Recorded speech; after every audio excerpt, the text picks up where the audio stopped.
This channel does not promote or encourage any violence, harmful, or illegal activities. All content provided by this channel is meant for educational purpose only. না দিলে নিজেকে বামপন্থী রূপে প্রচার করতে পারবে না, পরিচয় দিতে পারবে না। বাহবা দিয়েছে, প্রাধান্য দিয়েছে, হ্যাঁ তোমরা আর এটাই করো, এটাই তোমাদের জন্য উপযুক্ত জায়গা, তোমরা ভালো জীবন ডিজার্ভ করো না, তোমরা লোকের লাথি খাবে, গালি খাবে। এরা গরিব গরিব করে চেঁচামেচি করে, গরিবের জন্য গলা ফাটায়, অথচ গরিব গরিব করতে গিয়ে নিজেই ধনী হয়ে যাচ্ছে, গরিব আরো গরিব হয়ে যাচ্ছে। তাদের সেটাই নিজের বলে মনে হয়, বলে এটা আমার অধিকার। বামপন্থী মানেই ভণ্ডামি। কেন বলছি? আজকের ভিডিওতে কিছু প্রমাণ আমি দেব, যেটা দেখলে আপনারা বুঝতে পারবেন যে বামপন্থী মানেই ভণ্ডামি। বহু সুবুদ্ধি সম্পন্ন মানুষ জানেন এবং বোঝেন বামপন্থা হলো একটা বিমারি বা রোগ, অসুখ। বামপন্থী একটি অসুখের নাম, যেমন ম্যালেরিয়া, ডেঙ্গু, চিকুনগুনিয়া, এই ধরনের বহু রোগ রয়েছে, তেমনি সমাজে বামপন্থী নামে একটি রোগ রয়েছে। এই রোগটা কেমন জানেন? এই রোগটা হচ্ছে যখনই দেখে ভিকটিম মুসলমান, তখন এরা রে রে করে তেড়ে আসবে, রাস্তায় নেমে পড়বে। যখনই দেখবে ভিকটিম একটা মুসলিম কান্ট্রি, তখন রে রে করে তেড়ে আসবে। যখনই দেখবে ভিকটিম ভারতের শত্রু, তখন রে রে করে তেড়ে আসবে, রাস্তায় নেমে আন্দোলন করবে, তাদের হয়ে গলা ফাটাবে। প্রয়োজন হলে ভারতের বিরুদ্ধে গিয়েও এটা স্টেটমেন্ট দেবে। প্রয়োজন কি? এটা ওদের দিতেই হবে। না দিলে নিজেকে বামপন্থী রূপে প্রচার করতে পারবে না, পরিচয় দিতে পারবে না। বামপন্থী হতে গেলে সবার আগে দেশবিরোধী হতে হবে, দেশবিরোধী স্টেটমেন্ট দিতে হবে, তবেই সে বামপন্থী হতে পারবে। এটা হচ্ছে বামপন্থীর সবচেয়ে বড় আইডেন্টিটি। বর্তমানে হকার উচ্ছেদ নিয়ে রাজ্য জুড়ে বামপন্থীরা পথে নেমেছে। হকারদের জন্য গলা ফাটাচ্ছে বামপন্থীরা। অথচ আমি দেখলাম না হাওড়া মংলাহাটে যে সকল দোকানদারদের ফুটপাতে বসতে দেয়নি, তাদের জন্য কি গলা ফাটিয়েছে। এরা গলা ফাটাচ্ছে কোথায় গিয়ে? তপসিয়া, যাদবপুর, এই সকল এলাকায়। কেন বলুন তো? এখানে অবৈধ লোকের বসবাস বেশি, যারা ইল্লিগেলি এদেশে বাস করছে তাদের বসবাস বেশি, তাই এদের হয়ে এরা গলা ফাটাচ্ছে। কারণ এদেরকে একটি ভোটাকার ধরিয়ে দিতে পারলে এদের ভোটটাকে সহজে নিজের দিকে টানা যাবে, একটা মৃত পার্টি জীবিত হয়ে উঠবে, তাই এরা এদের হয়েই গলা ফাটায়।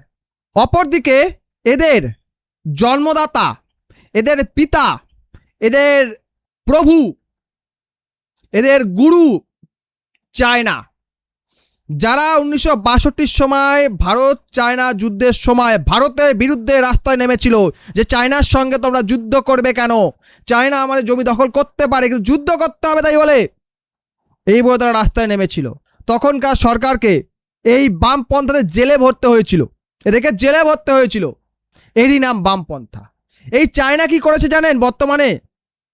এই চায়না বর্তমানে মুসলিম অধ্যুষিত এলাকাগুলোয়, যে চায়না যে সকল এলাকায় মুসলিমরা বেশি বাস করে, ওখানে মুসলিম যে মসজিদ আছে সেই মসজিদগুলোকে ডান্সিং বার বানিয়ে দিয়েছে। অথচ এরা রাস্তায় নামছে না, রাস্তায় নেমে প্রতিবাদ জানাচ্ছে না যে মুসলমান তোমাদের মসজিদগুলোকে ডান্সিং বার পরিণত করা হয়েছে, এই জন্য আমরা রাস্তায় নেমেছি, তোমরা আমাদের ভোট দাও, আমরা তোমাদের গলা ফাটাবো। এটা তারা বলছে না, তারা বলবে না, কারণ ওটা পাপ করেছে, বলা যাবে না। আপনি ভিডিওতে দেখতে পাচ্ছেন মসজিদের ওপর চাইনিজ মেয়েরা নাচানাচি করছে, নামাজ পড়ার জায়গাগুলোকে ক্যাফে বানিয়ে দেওয়া হয়েছে, এত সুন্দর ট্রিট করা হচ্ছে ওখানকার মুসলিমদের সঙ্গে, সেই নিয়ে বামপন্থীরা কিন্তু একটা বাক্য খরচ করছে না, তারা একটিবার রাস্তায় নামছে না। কারণ জানেন এই বামপন্থী দলটা চলে চাইনিজ ফান্ডে। আমার কাছে কোনো প্রমাণ নেই এ বিষয়ে, আমার কাছে কোনো প্রমাণ নেই, কিন্তু এদের কার্যক্রম দেখলে এটাই মনে হয় এরা চায়নার কথায় ওঠে এবং বসে। এদেরকে চায়নারই একটা পার্ট বলতে পারি, চায়নার কর্মী বলতে পারি আমরা। এবং দেখবেন এদের দলে সব শিক্ষিত মানুষটা থাকে, যাদের আর্থিক চিন্তা থাকে না। শিক্ষিত হওয়া মানে আপনি একটা ন্যূনতম রোজগার পেয়ে যাবেন, যেটা দিয়ে আপনি জীবন অতিবাহিত করতে পারবেন, জীবিকা নির্বাহ করতে পারবেন। কাজেই এদের কিন্তু পেটের চিন্তা থাকে না, তাই এরা অপরের দালালি করতে পারে না, চায়নার দালালি করতে পারে। আজকে চায়নাতে যে মুসলমানদের মসজিদগুলোকে ডান্সিং বার এবং ক্যাফেতে পরিণত করা হয়েছে, এই নিয়ে এরা রাস্তায় নামেনি। অথচ এরাই ধর্মনিরপেক্ষতার কথা বলে, বাক স্বাধীনতার কথা বলে, মানবতার কথা বলে। যে বামপন্থারা প্যালেস্তাইনের হয়ে রাস্তায় নেমেছিল, ইরানের সুপ্রিম লিডার খামেনি হত্যার সময় রাস্তায় নেমেছিল, গাজার হয়ে পথে নেমেছিল, বালাকোট স্ট্রাইকের সময় পথে নেমে বলেছিল প্রমাণ পেয়েছেন যেটা পাকিস্তান করেছে, পাকিস্তানকে কেন মারবেন। ভারত যখন পাকিস্তানের জল বন্ধ করে দিয়েছিল ওই সময় রাস্তায় নেমে বলেছিল কিসের ভারত, এরকম তারা বক্তব্য রেখেছিল। অথচ তাদের বাপের এগেনস্টে কথা বলা সাহস এদের হচ্ছে না। আর এই কাজ যদি ভারতে হতো তাহলে এখন দেখতে হতো না দেশ জুড়ে আন্দোলন একদম চরমে পৌঁছে যেত ততক্ষণে। কারণ এটা ভারত, এখানে আন্দোলনকারীদের ওপর ওইভাবে অকথ্য অত্যাচার করা হয় না। অথচ চায়নায় কিন্তু মানুষকে শান্তিতে কথা পর্যন্ত বলতে দেওয়া হয় না। সরকারের বিরুদ্ধে কথা বলা দূরের কথা, কিন্তু আঙুল পর্যন্ত তোলে বা বাঁকা চোখে তাকায়, তারও চোখটি খুবলে নেওয়া হয় বা আঙুলটি ভেঙে দেওয়া হয়। আঙুল বলবো না, হাতটাই ভেঙে দেওয়া হয়। তাদের এগেনস্টে কথা বলার সাহস এদের নেই, কারণ এই চায়নায় কিন্তু এদেরকে অর্থ জুগিয়ে যাচ্ছে। নলে এমনটা কেউ করে, কেউ যদি কারো দালাল হয় তখন তো তার হয়ে সে গলা ফাটাবে। নলে এমনটা কেউ করে যারা আজকে গরিবের মাসিয়া হয়ে ঘুরে বেড়াচ্ছে, আজকে যেখানে হকার উঠছে সেখানে গিয়ে এরা পুলিশকে বাধা দিচ্ছে আর সরকারি কর্মীদের বাধা দিচ্ছে। এটা ওদেশে করতে পারবে বা অন্য কোথাও করতে পারবে? পারবে না। দুটি দেশ, রাশিয়া এবং চায়না, দুটি কমিউনিস্ট, দুটিতে ডেমোক্রেসি নেই। অথচ এরা ডেমোক্রেসির কথা বলে, গণতন্ত্রের কথা বলে, সংবিধানের কথা বলে। অথচ ওদের বাপের দেশেই গণতন্ত্র নেই। কোথা থেকে এসছে এই বামপন্থীরা কেউ জানেন? কোত্থেকে এসছে ভাইরাসটা কেউ জানেন? যখন এখানে ওদের 34 বছর ধরে ক্ষমতা ছিল তখন কিন্তু এরা গরিব দূরীকরণে কোনো কাজ করেনি, এরা বরঞ্চ গরিবকে আরও বাড়িয়েছে। ভারতবর্ষের 27% ইন্ডাস্ট্রিয়াল আউটপুট ছিল পশ্চিমবঙ্গ থেকেই। যখন এরা ক্ষমতাচ্যুত হলো তখন সেটা দাঁড়িয়ে গেছে 5%-এ। অর্থাৎ দিনের পর দিন দেশের কলকারখানা বন্ধ করে দিয়েছে। ওই সকল লেবারগুলো কি করবে?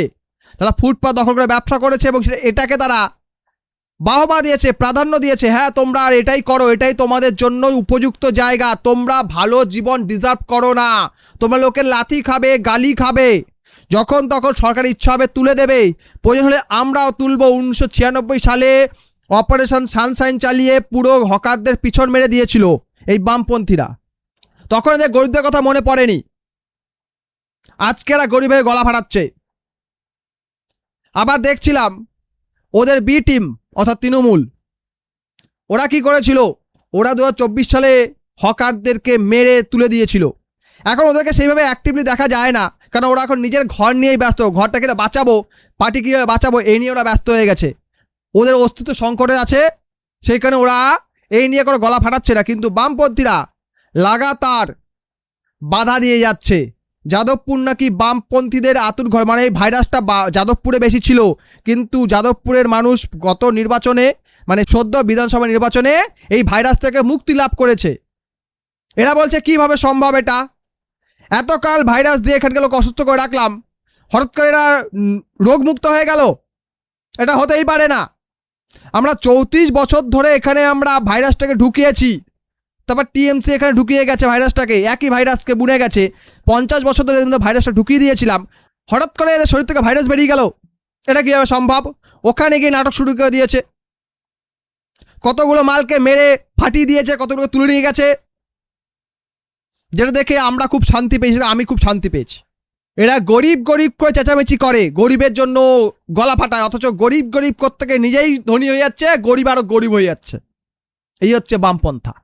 আজকে ফুটপাতে যে লোকটা ব্যবসা করে খাচ্ছিল, আজকে তার দোকান ভাঙলে সে কি খাবে এটা তার তখন ভাবা উচিত ছিল, যখন সে দোকানটা বানাচ্ছিল। কারণ দোকানটা যেখানে বানাচ্ছিল তার বাপের জায়গা বা নিজের জায়গা নয়, ওটা অন্যের জায়গা, এবং সে যখন তখন তাকে ভেঙে দিতে পারে, তাকে সরিয়ে দিতে পারে, এটা তার মাথায় রাখা উচিত ছিল। এবং তার ব্যাকআপ কিছু রাখা উচিত ছিল, কিছু ব্যাকআপ প্ল্যান রাখা উচিত ছিল। সেটা না করে লোকের জায়গায় খেতে খেতে, লোকের খেতে খেতে কিছু লোকের এমন স্বভাব হয়ে যায়, তাদের সেটাই নিজের বলে মনে হয়, বলে এটা আমার অধিকার, এটা আমার অধিকার, এখানে আমি বসে খাচ্ছি, লোকের মেরে খাচ্ছি, এটা আমার অধিকার। তোর আছে সেটা বড় কথা না, তোরটা আমি খাবো, এটা আমার অধিকার।